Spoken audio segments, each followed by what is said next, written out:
Hello again. This time we're doing, or I'm going to introduce Sir Ernest Satow's Private Letters, Volume 3, the SATOW-REAY Correspondence, 1907 to 1921, with a foreword by Dr. Jim Hoare. And look, it's quite a fat one, quite a heavy one, paperback.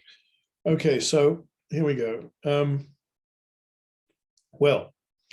I should say that in terms of the Satow paper's references, it starts at PRO 30/33/11/12, and it goes up to PRO 30/33/11/18. So this is letters from REAY to Satow from 1907 to 1921, and from Satow to REAY, actually 1882, there's one or two, to 1921.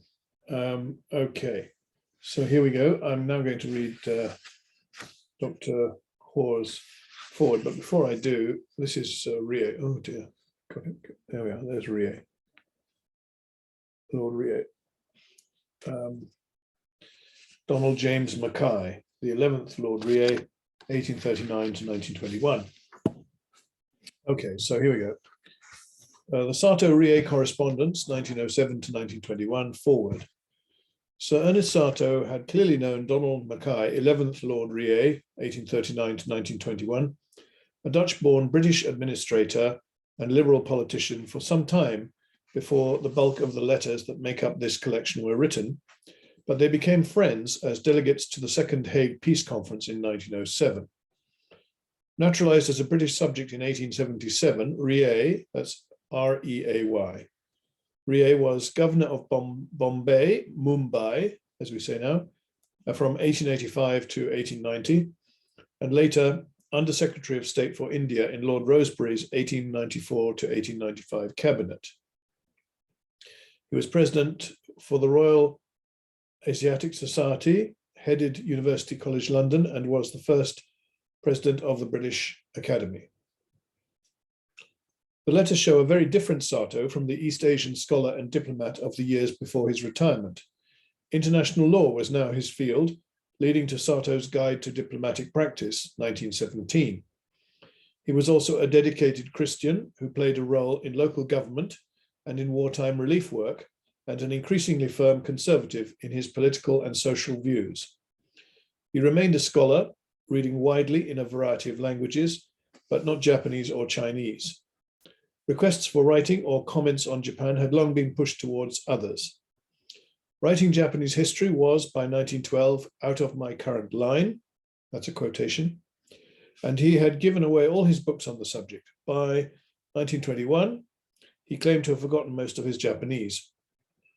Issues such as the law of the sea or contraband in time of war were now what interested him.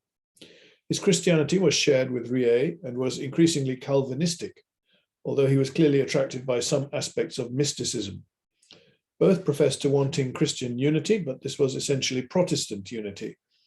Satow's leanings towards Rome were now firmly behind him. Religion did not prevent him passing pointed remarks on some old acquaintances. REAY too could be sharp. To each other, at least, they expressed a dislike of Jews. Neither had they much time for democracy. To them, the working class had too much power, and strikes, especially on the railways and in the mines, which had a direct influence on their lives, were a bad thing. David Lloyd George was looked upon askance even when he was successful. The 1909 People's Budget was a particular source of anguish. Although REAY opposed the House of Lords' attempts to block it, Satow consistently maintained that the Lords were a more representative body than the Commons. There is a curious contemporary ring about some of his comments, echoing the current British arguments over leaving the European Union. On the 23rd of February 1908, he wrote to REAY, "All that talk about the will of the people seems to me the worst kind of demagogism.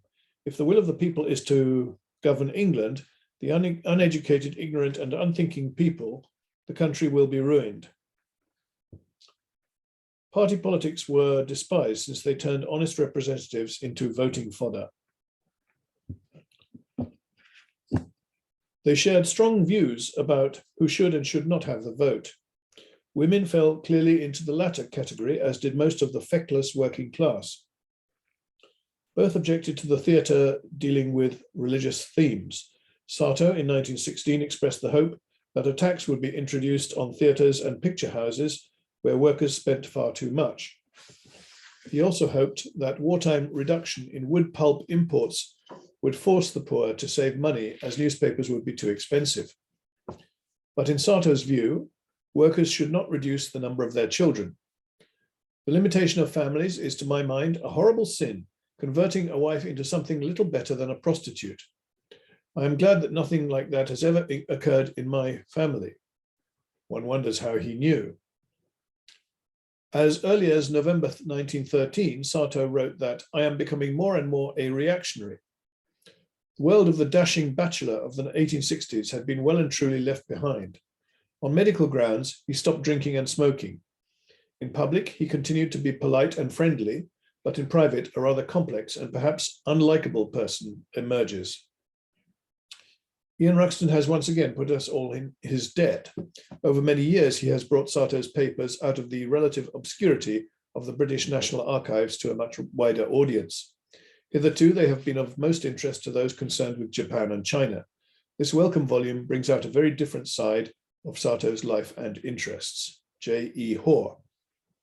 And so after that, I've got a bibliography, a list of my publications relating to Satow, and then the main part of the book begins. And really, it's quite surprising. There's a lot of letters here. Certainly, the book is very thick, thicker than the one between Satow and Gubbins, volume 2. All right, so that's it. It's, again, short and sweet, short but sweet, perhaps. I will see you again with another reading soon, but at any rate, this is the last of the 3 volumes of Sir Ernest Satow's private letters that I have transcribed. Thank you very much for listening and watching.